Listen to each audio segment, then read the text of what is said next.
Welcome to the podcast where relationships, confidence, and determination all converge into an amazing, heartfelt experience. This is Speaking from the Heart. Welcome back to episode number 44 of Speaking from the Heart.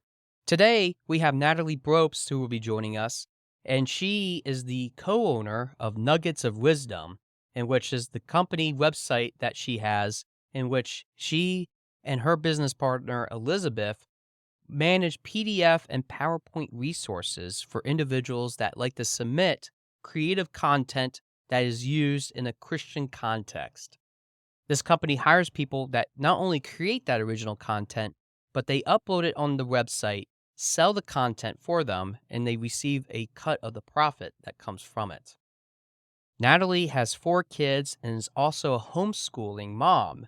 She loves to teach multiple subjects, which include ASL or American Sign Language, which we get into quite extensively in this episode, the subject of math, which we talk about the money book in this episode, along with history and geography and many more subjects. Now, I have to say this.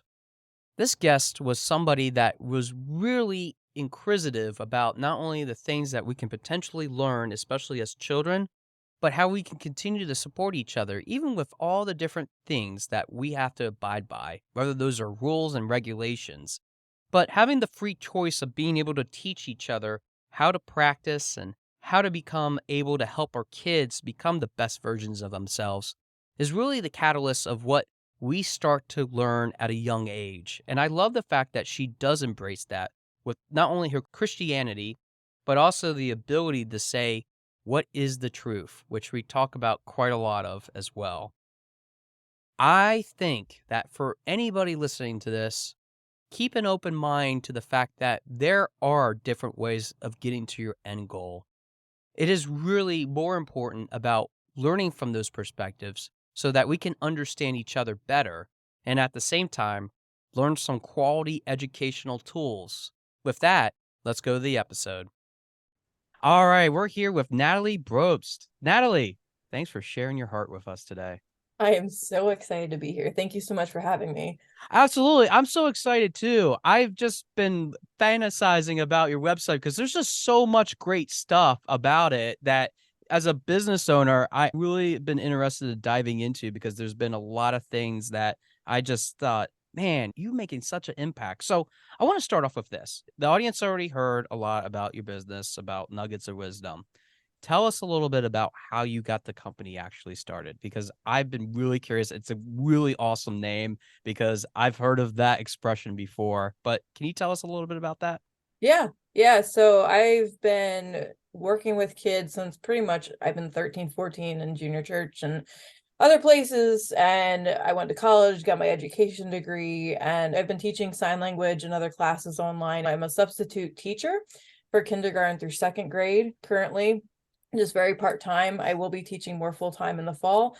And then I also homeschool 3 of my 4 children. I'm actually probably taking on a couple more kids this fall. So I have a nice little one-room schoolhouse type feel to that. Working with kids, I drove school bus for around 6 years, 6 or 7, give or take. And it's just been interesting seeing the differences between the different learning styles of children, and not just from a private school versus public school, but also homeschooling in that effect. And just piecing it apart to where Nuggets of Wisdom was a cohort effort between the other owner. I'm a co-owner with Elizabeth McMahon.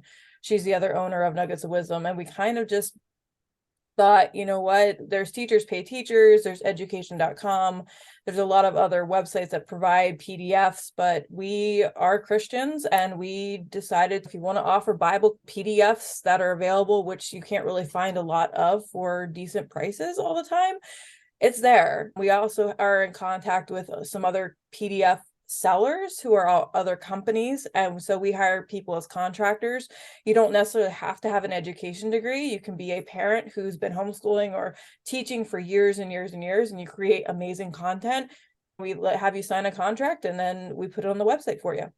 In other words, just so my audience understands, you make it a lot easier for content creators to be able to publish and you manage all those facets. Yeah, we actually put it on the website for them. And Cool. we do 90% of the work for them. They create the content. They put it in a secure Google Drive that we connect with, and then we have them double check when everything's done, make sure the pictures are where they want them and everything, the descriptions are correct, pricing is correct, but everyone sets their own prices and they promote their own products.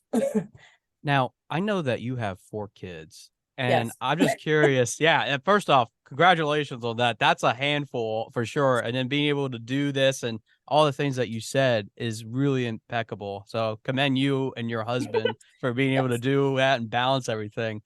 Do you have your kids use your stuff that you do? Obviously, since I imagining since you homeschool them, you probably already do. And do you find it that there's a difference between like how your kids use it and maybe like other kids in some sense? Like, I guess what I'm trying to get at is where do you see where this is really making an impact? Is it like a certain age group that is doing really well? Is it all age groups? Can you tell us a little bit about that?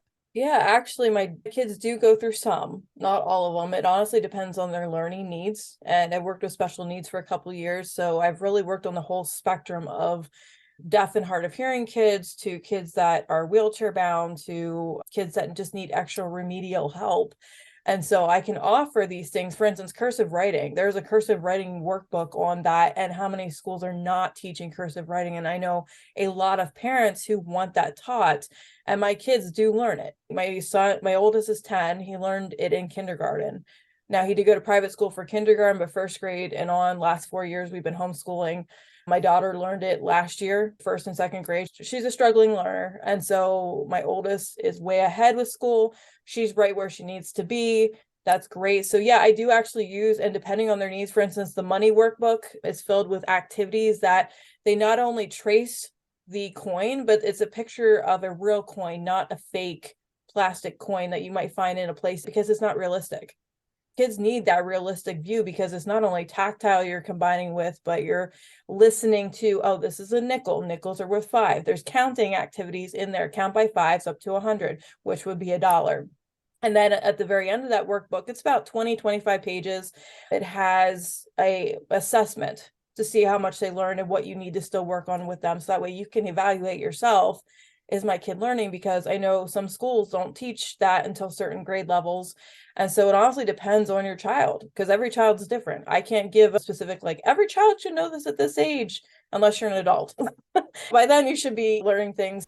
On our website, we pretty much have preschool, 3-year-old up to about 8th grade. We don't really have a lot. We have a couple things for high school, upper middle school, but then we do have some adult things like financial planners, which are really important, budgeting planners, an undated garden planner, especially if you do a lot of gardening. And it's 100 and I think it's 12 pages, 113 pages, and it's undated, so you can use it year after year. So you're not having to keep buying something every single time.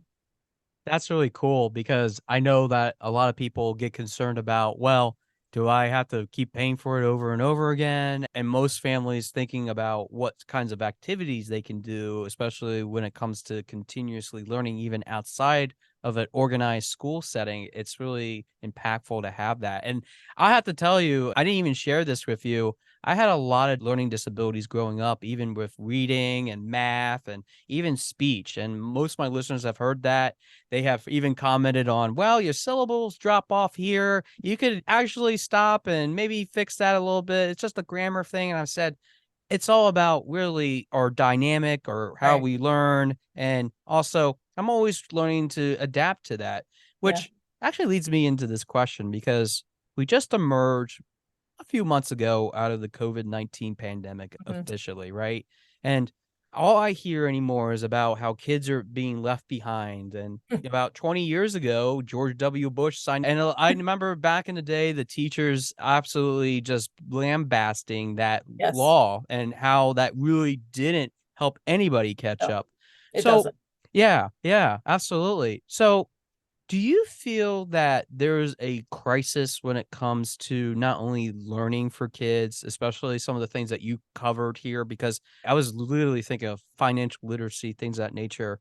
And if so, what do you think your company is doing to actually change that? Because I think you're doing some work, but I kind of curious what your thought process is with that.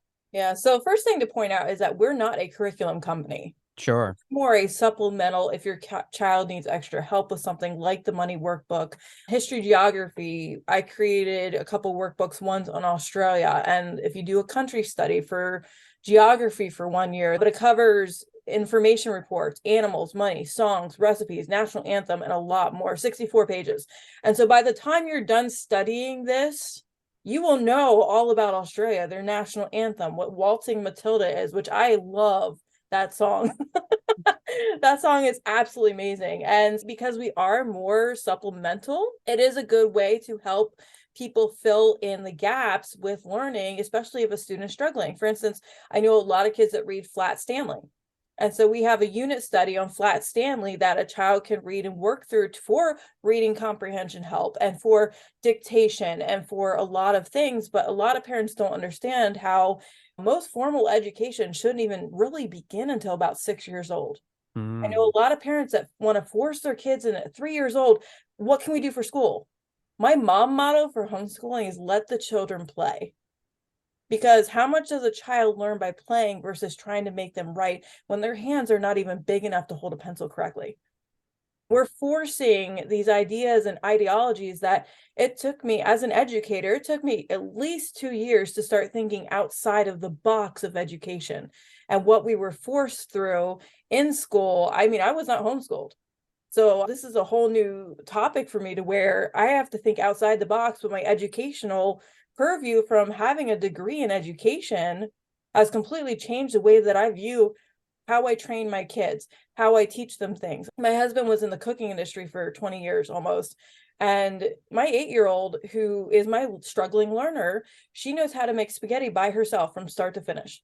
She knows how to make homemade macaroni and cheese by herself, things that are simple, but enough to where a lot of adults can't even boil water. Oh, Well, well, yeah, first, and they it's burn the true boiling water too, because right? wait, how do you do this? It's a shame because I do not appreciate what George Bush signed because the district I specifically live in on the niche website, niche.com, it ranks the schools from best to worst. And let me just tell you, the graduation rate for mathematics, I think, is 6%, Mhm.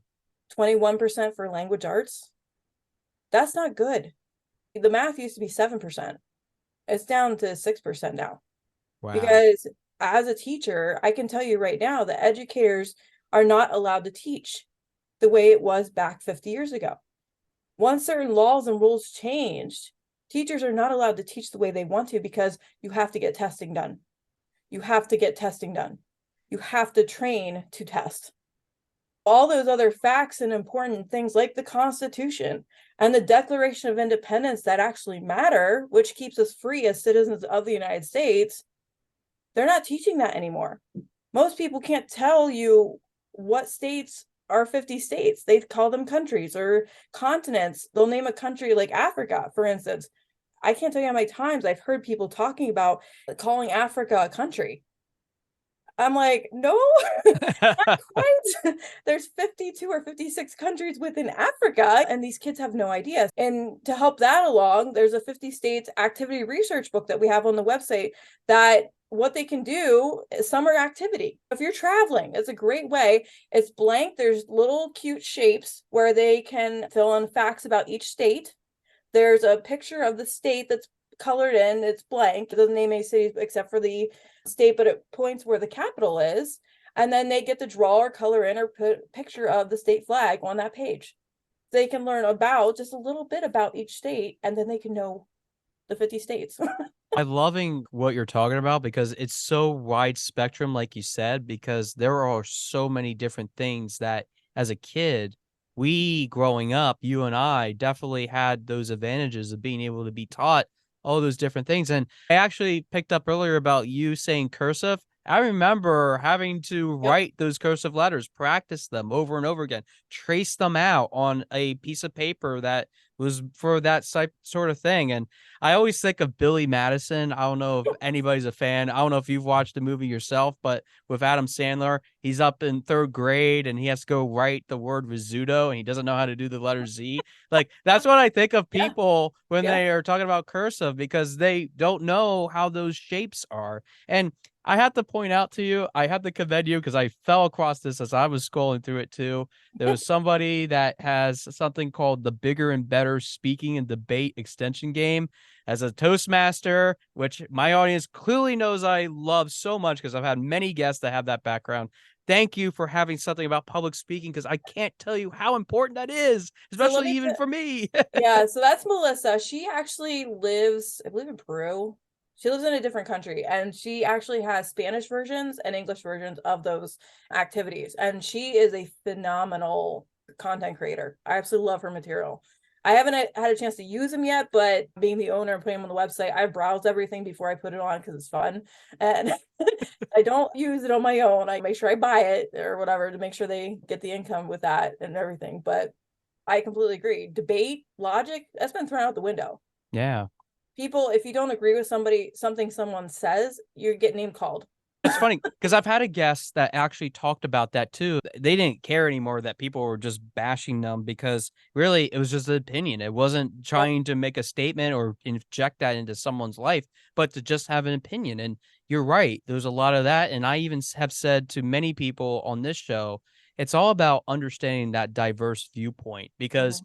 in order for us to have a great conversation, we need to be able to understand both sides of it and be able to Exactly. articulate that. So I commend Melissa in Peru and all the content creators for your website. This is going to be a very hard question for you.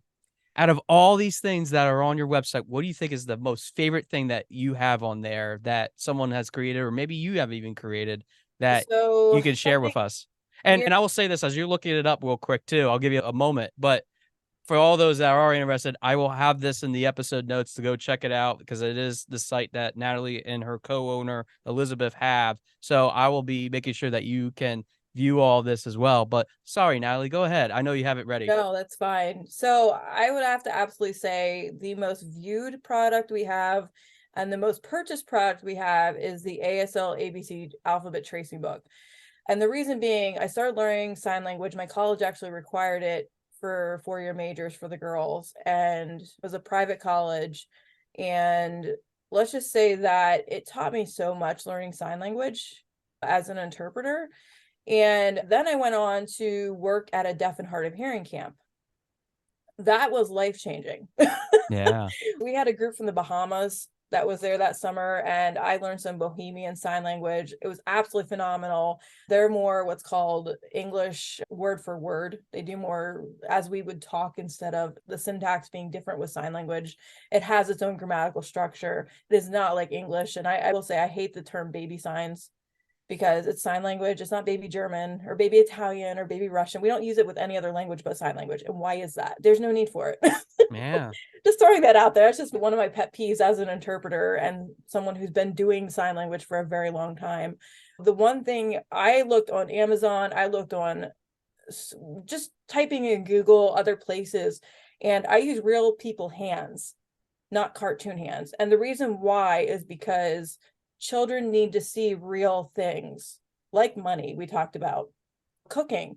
You can have a picture of a wooden spoon all day long, but until you see it actually being used correctly in a real life situation, what good is it all the time?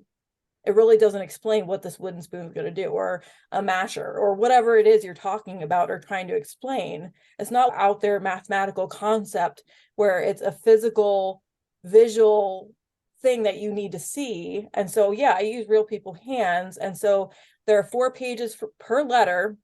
The first page is a picture of the hand shape, the letter being signed with the capital upper and lowercase letter beside it in print. And then they get to trace it.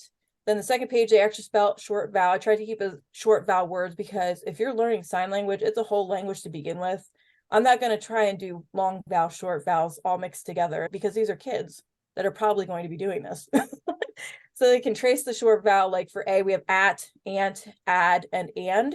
So they repeat a lot of the same letters that they see over and over again as well.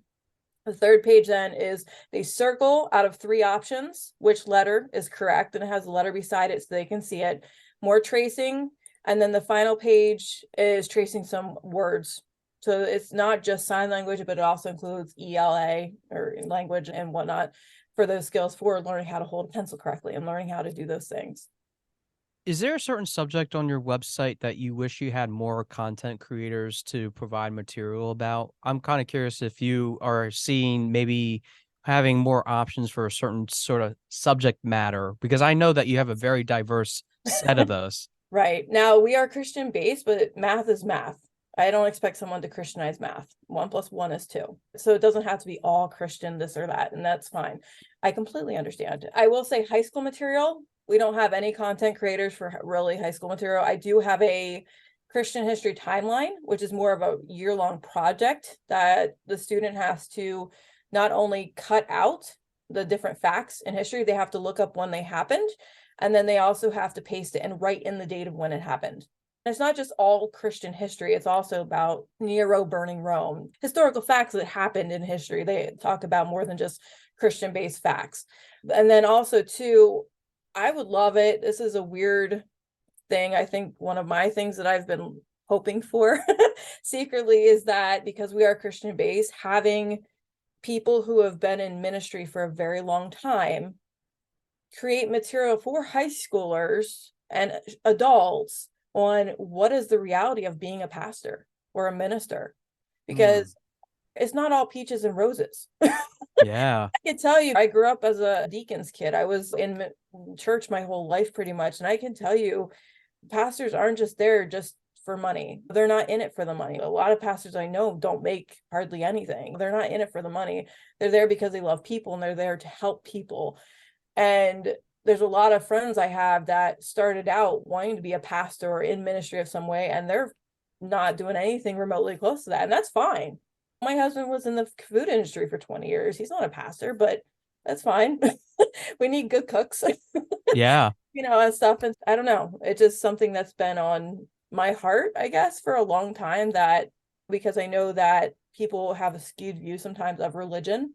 And I understand why, because of all the pedophile reports and all the pastors getting arrested for sexual scandals. And yeah, rightfully so. They should be in jail. I don't applaud that at all. It's horrendous and horrific. And yeah, they should be in jail. I was going to say that I know that that's been a big crisis within the last 2 decades, just all these scandals being unearthed, and my heart does go out to all the families that have that, or any of my listeners that have known somebody. I definitely have sympathies for that too, but it definitely has painted a picture of organized religion as being this sort of toxic environment, and I think you're right, is that we need to have more self-awareness when it comes to understanding that with not only the materials that we provide, Mhm. but the education of it, which is Right. why I love that you provide this sort of service to help others. Which leads me into my question, because you definitely have talked a lot about the Christianity aspect, and we haven't really dug into that yet. Has that been something that, as especially growing up, as you mentioned, with your father being a pastor, I said that He's a correct, right? deacon. He He's a was a deacon. deacon. But Okay. yeah, ministry type stuff. Yeah. Yeah, thank you for correcting me, because I No, wanted to you're make good. sure I had that right. But being a deacon, do you see that there is a struggle even nowadays with people finding their identity, whether that is outside of religion, within religion? Do you think that you have an indirect effect by having these materials out there with maybe bringing some awareness? Because I find your story unique in that you have this focus along with your business partner to kind of move this sort of conversation along, where you could easily go into really anything with Mhm. sharing that type of content. So why do this? Why with Christianity? Because I'm not asking you to debate the merits, because we'll be here for No, no. hours. And You're but good. but I'm kind of curious what you think, because I know that everybody has a different story when it comes to how they got to be. And I've had authors on here that have talked about that experience. Kind of curious about yours. As a Christian, people don't always understand. They base Christianity off of things they've heard. And one problem with society today that I've learned and seen and heard time and time again is I haven't ever read the Bible for myself. I'm going off hearsay. Now, if, for instance, you were to apply that to a judge in a courtroom and it's hearsay, what happens? It gets thrown out. Exactly. So if you're only going by hearsay, when you haven't actually taken the time yourself to read through the Bible and learning what it says, I can't do anything for you. That's not my job. My job is just to talk about what the Bible says. And yes, the Bible was meant to convict. There are things in it that I don't always like what it says, but it's there because God wrote it for us to learn about and to realize. And a lot of people don't realize that a lot of laws we have are based out of the book of Proverbs in the Old Testament. And the things that people talk about, I'm like, oh, the book of Proverbs says that. People don't realize that we've said it throughout history by Christians and non-Christians, but it's actually in the Bible.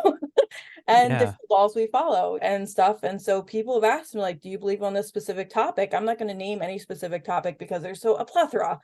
And it also comes down to which group you're in as far as doctrinally, because you have Catholic, you have Christian, you have Catholics who say they're Christians, you have Mormons, and the list goes on and on and on and on. And so pretty much our standards are, is it in the Bible? What does the Bible say about this? And if it goes against the Bible, then we won't allow it on our website. It's just very simple because we believe that the Bible is our final authority. And that's what we preach from the very beginning. I'm not a pastor by any means, but that's what we have said from the very beginning. We do some interviews sometimes if they want to, just to get to know us better before we hire people and stuff. It is more unique than, say, Teachers Pay Teachers, where they hire anybody. We like to make sure that you can write about math PDFs. So you see our website, it's very diverse. It's not all Christian based because not all learning is Christian based. But at the same time, our focus is more towards allowing people who are religious to be able to create content to put on our website, to allow them to do that, because a lot of people snub at that and don't like it and don't want it. And that's fine. That's their view. That's their capability of logically being able to decide, I don't want that. Okay, fine. This is what we're doing. Yeah. And believe it or not, there are clients that I have, even through my business, that sometimes have had that drilled into their head. And now I have to undrill whatever nail, screw was put in because it might not have been just religion. It could have been any plethora of sort of issue. So I have to take a step back and ask them, well, what makes you believe that? Is that something that is true? Is that something that makes up you and who you are? And first off, I want to say thank you for sharing that because it is very brave in 2023 to be sharing those sort of things. And I know that that seems really crazy to say because even for me to say it out loud, I'm shaking my head as I'm saying it because I think it is about, and kind of like we said earlier about the public speaking when I pointed that Right. out, it's really important to be able to have that. And I always have believed, even with this podcast, to have that sort of opportunity for dialogue so that we can continue to have that conversation. The one question I always ask people is, what are you afraid of? If you bash the Bible, but you've never read it for yourself, what's your reasoning behind it? Right. Why won't you read it? Mm-hmm. Are you afraid it's going to change your life for the better? It just makes you think, because I know people bash the Bible all the time. I can't tell you how many times I've heard, and that's fine. I can't change your life. I can't make you change. You have to decide to do it on your own by you studying it yourself. So when people start to bash the Bible, say, look, until you've read it yourself, then come back and talk to me. Because you can't prove facts until you've done it yourself. You have to study facts. That's what science is, right? Yes. Hypothesis, then the end product. What do? You provide facts, not theories, facts. People say the Bible's a bunch of archaeologists. My husband actually knows a guy who found Sodom and Gomorrah, bits of pieces, archaeological digs from Sodom and Gomorrah that actually exist, proving that did happen. Mm-hmm. And there are other archaeological events that have happened that archaeologists have found. Are you going to say they're lying? I'm not in this for debate, but you know what I'm saying? It's crazy that if you say the Bible's wrong, then you're saying archaeologists who have found to prove the Bible's true are also wrong. But yet they found this stuff. So who's right and who's wrong?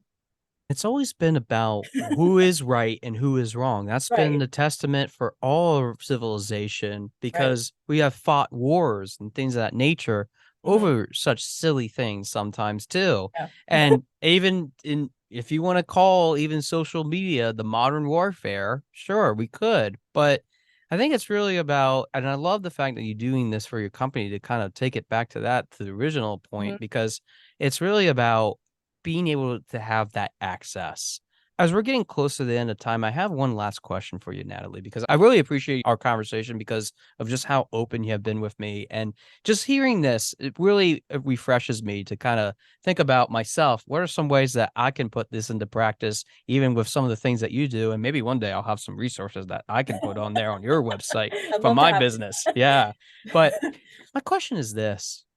You've been doing this for a while now, I would say. How many years have you been doing it, by the way? We actually opened November 22nd of 2022. Okay, so that's a while for me because I've been open less. So we're gonna go with that as my definition.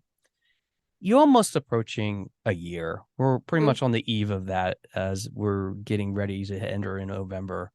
Do you think that there is an opportunity here to not only expand our knowledge when it comes to some of the things that we're challenged with today, but more importantly, and to get more specific with this question, do you think that our children will ever be equipped, especially with the way things are going, to be able to help improve the quality of their life, improve the things that they can learn? Do you think that there's hope for that? Because sometimes I think people want to say, well, there probably really isn't any hope. But I think your business actually says, yes, absolutely, by providing this sort of stuff. I'm not here to bash public schools by any means, but I can tell you, people ask me all the time, how are your kids socialized? That's the big question. And if you're a homeschooling parent, you've heard it. You're probably laughing right now listening to this because you know it's true. And yes, we go to the grocery store, we go to the doctor's office, we go to church, we go to the gym. My daughter takes Taekwondo. So yes, my children are socialized. I don't understand how children can sit in a classroom when there's a list of rules saying sit quietly, don't look at your neighbor, eat your lunch quickly and quietly so the next group can come in, stand in line quietly. That's not socialization. That's what prisons do. Forgive me for being blunt. My mom worked in a prison. That's Yeah. what prisons do. My dad had a brief stint at a prison himself, working there, that is, not being a prisoner, but working there. So I Yeah. know what you're saying. As a homeschooling parent, it breaks my heart. It really does. And I realize that it is not for everyone. Every child is different, like we've talked about.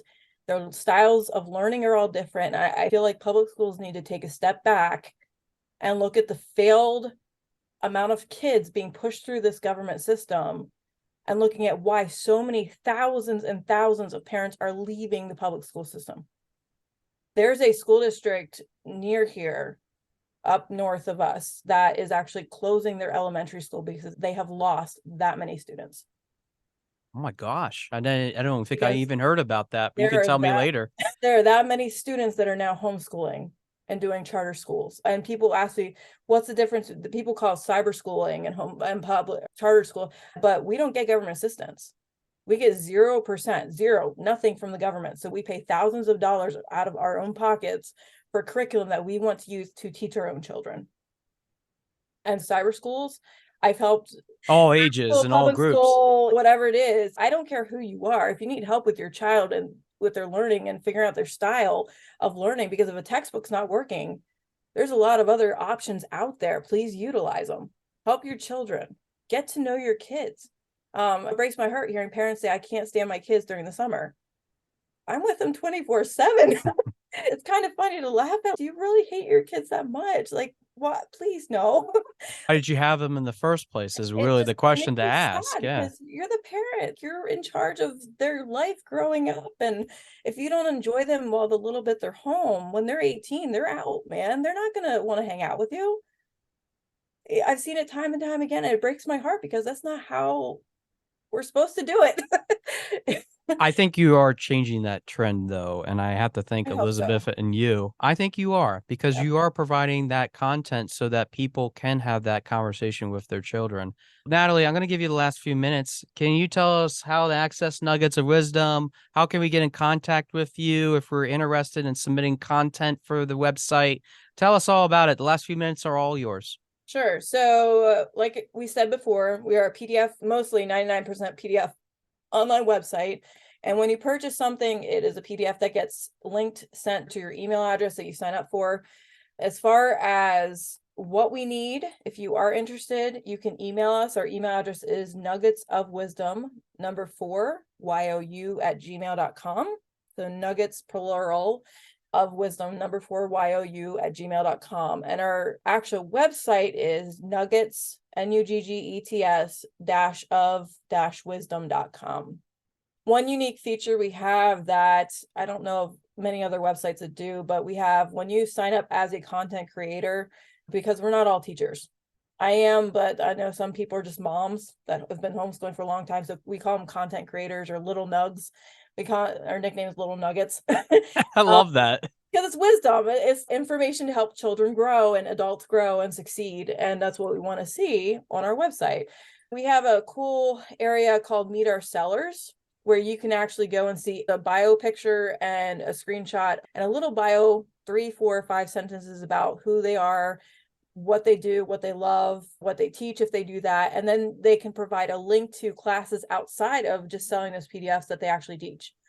And so we actually are kind of like a hive hub for other businesses and content creators. If they teach outside of just selling PDFs, they can offer that. Here's a link to their website. Go find it. If you're looking for these kind of classes, here you go. Whether it be OutSchool, whether it be Elizabeth owns Teach Me Truth. Abby, she does art and science. She mixes together, like the life cycle. And so she draws and they has them color but they go outside and find leaves and they find life cycle and different animals and farms to be able to look at the chicken and let's talk about the chicken egg and how it grows and the life cycle with that. So hers is called Art Ventures Animals. We have a lot of over 200 products on our website. We have a ton of different things to choose from. And if you have an idea of saying, hey, I need help with this certain topic, let us know. Send us an email. We'll work on it. Most of us are teachers and educators, so we have the background to be able to do that. And we love what we do. So I'll leave it at that. Yeah. Well, Natalie, I know that there's so many different resources, and I encourage my listeners to go check it out. Don't take her word alone because there is so many different things, and whatever you can think of is probably out there. And if it's not, definitely see if you have something that you could submit. But Natalie, I want to say this. It is very important to have these sort of materials. I think there is still a need. I love the fact that you have both free items that people can invest in along with then the paid aspects too. And I love the model that you kind of give not only that content back to people, the monetary aspect for a small fee of that, but you run this as if it's almost like a cooperative. And I love that because everybody gets to be able to share in that. And I appreciate you doing that. I appreciate you being part of this show. Thank you for speaking from the heart with us because it is something that we truly, truly need, and we need to continue educating in the future. So Yeah, thank you so much for being part of this. I appreciate it. Thank you so much.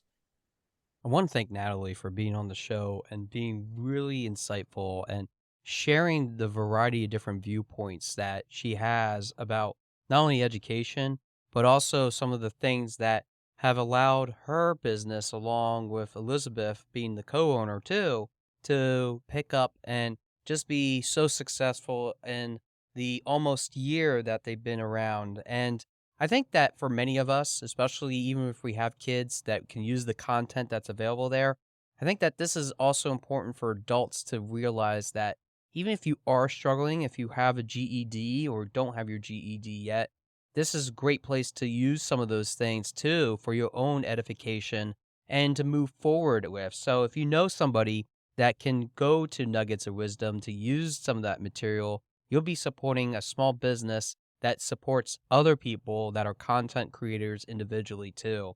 So I really want to thank Elizabeth and Natalie for creating this business because let's face it, all of us need help, even our kids. We need to be real about that because we all need to have a stable foundation so that we can continue to support each other no matter where we are, no matter what places, persons, or things that we go through can create some of those opportunities to excel.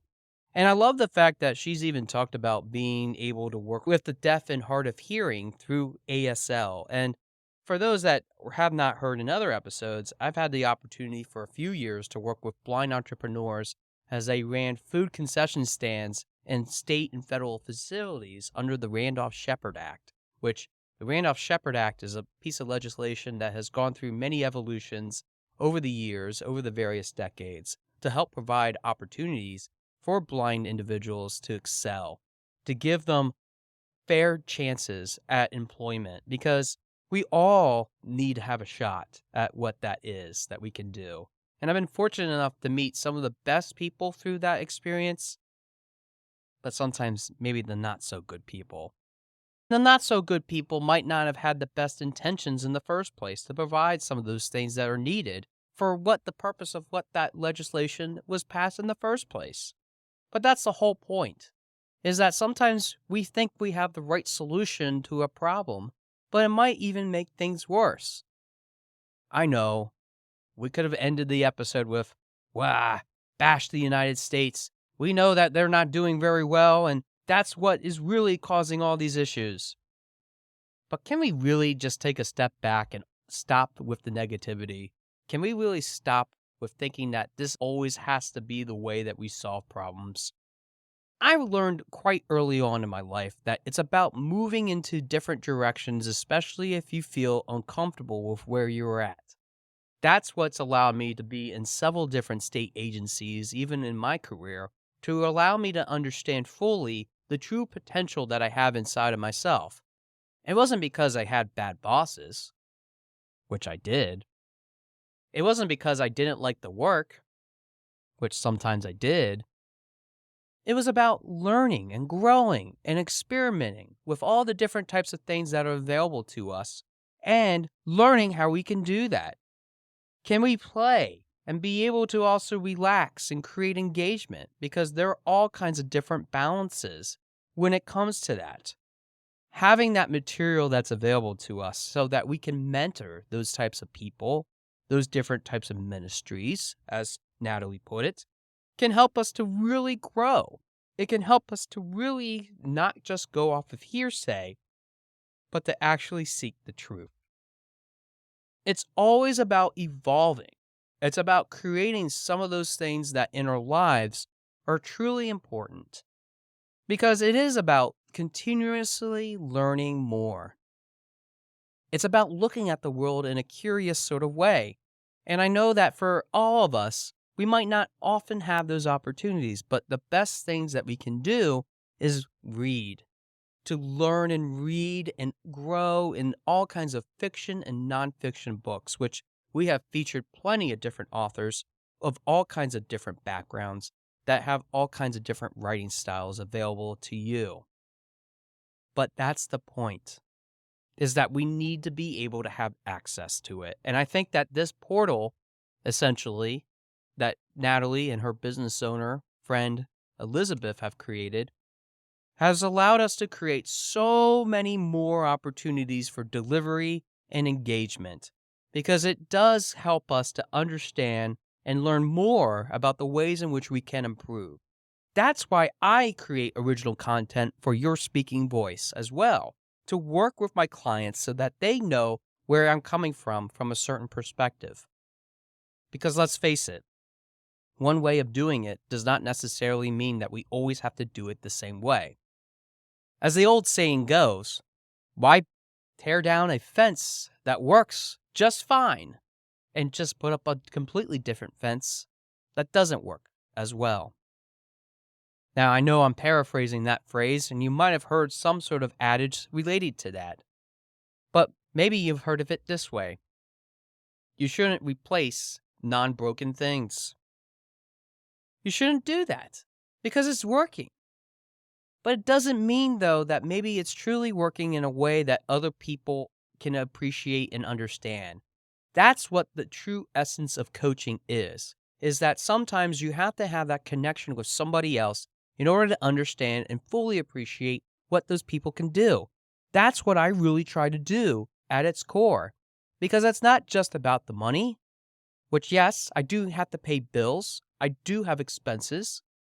But I know, too, that I need to learn to appreciate that there's different ways in which to tackle a certain problem. But that's what is really important about growing, is that you gain those connections and you network with those people so that they can give you that. Even the people that I have met in my life have given me nuggets of wisdom so that I'm able to learn and appreciate differences in this world.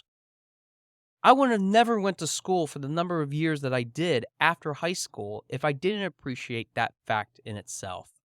because that's exactly it. Those facts, those things on which we can look back at history, can help us to learn and understand how we can move forward in the right direction. And that's why I really appreciate Natalie having this website so that other people can understand and create that opportunity too. Even with all the different subject matters and all the different types of materials that are still needed, especially for high school students, even for all the different things that we try to do in order to incorporate that vision of what we think can become the best version of ourselves, it needs to be modified. We need to continue to have that conversation. That conversation can be very tough at some points, and at other times it can be very easy to have that conversation. It's really about understanding what is really important for us to work on first. And it doesn't mean diving all in and getting overwhelmed and then you don't want to do it at all. It's called being able to incrementally increase as time goes along. It means taking one baby step forward so that we are able to create that content in our own lives.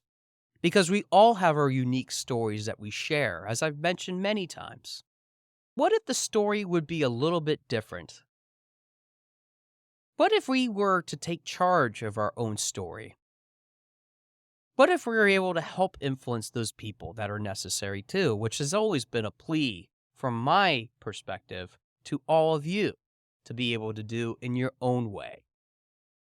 But what if you did it in a way in which it allows people to freely access it on their own? What if you created that content so it's ready to go whenever that person is ready, instead of thinking that they have to always go to you? What if we could embrace the potential power of leveraging all the different types of resources that are available and utilizing that to our advantage? That's why this website Natalie and Elizabeth designed and has worked with clients of their own to do and create content with have been very successful. That's what makes this really unique, is that we all have different answers to maybe the same problem. But it's about collaborating. It's about learning those differences. And it's about understanding how we can navigate through them together because we're all on the same journey.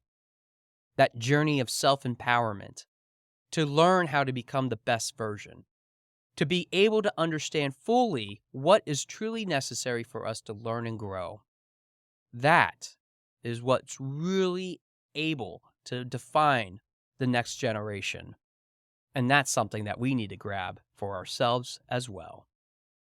Thanks for listening to episode number 44 of Speaking from the Heart, and I look forward to hearing from your heart very soon. Thanks for listening. For more information about our podcast and future shows, search for Speaking from the Heart to subscribe and be notified wherever you listen to your podcasts. Visit us at www.yourspeakingvoice.biz for more information about potential services that can help you create the best version of yourself. See you next time.